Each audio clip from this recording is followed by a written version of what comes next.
तो यहाँ पे ये पॉइंट जानना बहुत ज़रूरी है कि पार्टनर जो होते हैं they are not limited to capital contribution. जितना उन्होंने कैपिटल कंट्रीब्यूट किया है, किसी ने 1 लाख 2 लाख 3 लाख 5 लाख, उतने के लिए ही लायबल नहीं है। Their liability is unlimited. That means जो भी रिस्क होगा अगर उसके भी ऊपर होता है जितना उन्होंने कंट्रीब्यूट किया है तो वो भी उन्हें बेयर करना पड़ेगा। Now sharing of profits, agreement to share profits and losses in a specific ratio।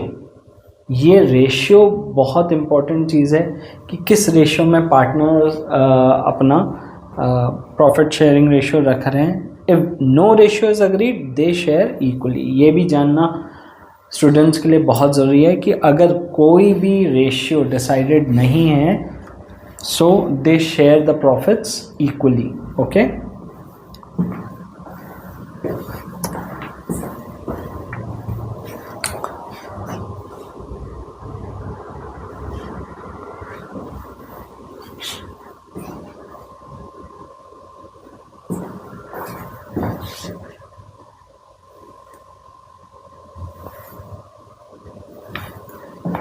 Okay, now we come to the next slide, partnership deed. Contents of partnership deeds। Partnership deed में क्या क्या चीज़ें होती हैं? सबसे पहले इसमें होता है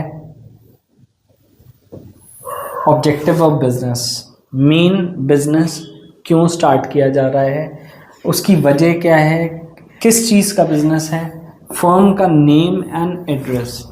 फर्म का नाम क्या रहेगा, एड्रेस क्या रहेगा, पार्टनर्स नेम एड्रेसेस। ये भी बहुत ज़रूरी है क्योंकि जितने पार्टनर्स उसमें इन्वॉल्व हैं सबका नाम एड्रेस बहुत ज़रूरी है।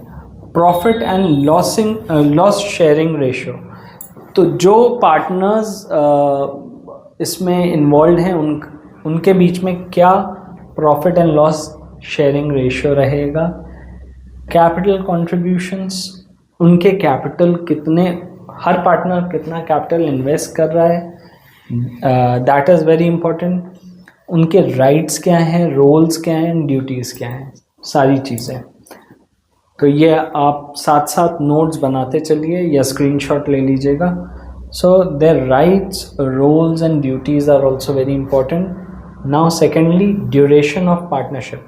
पार्टनरशिप कितना लंबे समय तक चलेगी, 1 साल 2 साल 3 साल 5 साल, तो ये ड्यूरेशन भी जानना बहुत ज़रूरी है। ये पार्टनरशिप अग्रीमेंट में, पार्टनरशिप डीड में मेंशन होती है। Interest rates, capital and drawings के इंटरेस्ट रेट्स किस हिसाब से लग रहे हैं, कैपिटल जो पार्टनर्स लेके आ रहे हैं, इन्वेस्ट कर रहे हैं, उस पे वो कितना इंटरेस्ट रेट लग रहा है, उनको कितना कैपिटल पे इंटरेस्ट मिल रहा है। ड्राइंग्स जो वो पैसा बिजनेस से निकालते हैं उसे ड्राइंग्स कहते हैं, उस पे कितना इंटरेस्ट वो दे रहे हैं। सो ये सारी चीज़ें भी पार्टनरशिप डीड में लिखी होती हैं।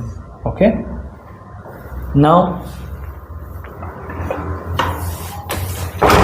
सैलरीज एंड कमीशन, इसकी भी बात करें तो पार्टनर्स को कितनी सैलरी मिलती है, कमीशन बेस पे हैं, ये भी बहुत इम्पोर्टेंट है। डिस्प्यूट सेटलमेंट, अगर कोई डिस्प्यूट वगैरह हो जाता है तो उसका सेटलमेंट कैसे होगा, क्या कोई पार्टनर किसी दूसरे पार्टनर को पैसे देगा या गुड्स के फॉर्म में होगा या किसी भी तरीके से, वो सारी चीज़ें इसमें होती हैं।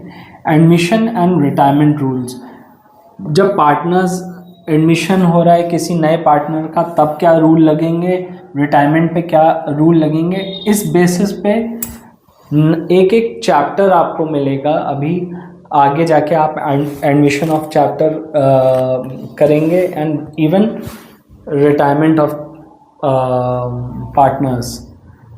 सो ये नए नए चैप्टर्स या इस टॉपिक के ऊपर चैप्टर्स भी आप लोग आगे करेंगे। डिसोल्यूशन प्रोसीजर, ये भी आगे जाके चैप्टर आएगा। डिसोल्यूशन, अगर पार्टनरशिप फर्म डिसॉल्व होती है, ख़त्म हो जाती है, तो उस केस में क्या रूल्स होंगे या क्या चीज़ रूल्स लगेंगे, क्या चीज़ें एप्लीकेबल हैं, वो डिसोल्यूशन प्रोसीजर भी इसमें रहेगा। Okay, why it matters. So partnership deed इतनी ज़रूरी क्यों है? सबसे पहले लीगल एविडेंस होना चाहिए, एक हर चीज़ का प्रूफ होना चाहिए।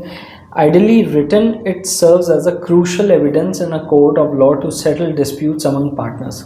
आगे जाके कोई भी एक डिस्प्यूट होते हैं, लड़ाई झगड़े होते हैं पार्टनर्स के बीच में, तो कोर्ट में जब भी पार्टनर्स जाते हैं तो हमारे पास हर चीज़ रिटन फॉर्म में रहेगी in the form of partnership deed, क्योंकि वहाँ पे आप प्रूफ दिखा सकते हैं कि ये डीड में लिखा था, इसलिए ऐसा हम कर रहे हैं। Okay, define obligations, clearly specify rights, duties and obligations, reducing ambiguity and potential conflict. So ये इसलिए भी ज़रूरी है क्योंकि ये डिफ़ाइन करता है obligations, clearly specify rights, duties and obligations. So जो इल्ज़ाम लगाए जा रहे हैं या जो rights हैं, जो duties हैं, so वो सारी चीज़ें इसमें आपके जितने भी राइट्स हैं वो पार्टनरशिप डीड में ऑलरेडी मेंशन होते हैं पार्टनर्स के। सो वो सारी चीज़ें, ड्यूटीज़, अगर कोई पार्टनर दूसरे पार्टनर को उसकी ड्यूटी के अगेंस्ट कुछ कहता है कि आपको ये करना है, तो वो दिखा सकता है पार्टनरशिप डीड में ये मेरी ड्यूटी नहीं है। सो ये सारी चीज़ें एक प्रूफ की तरह यूज़ होती है। ओके।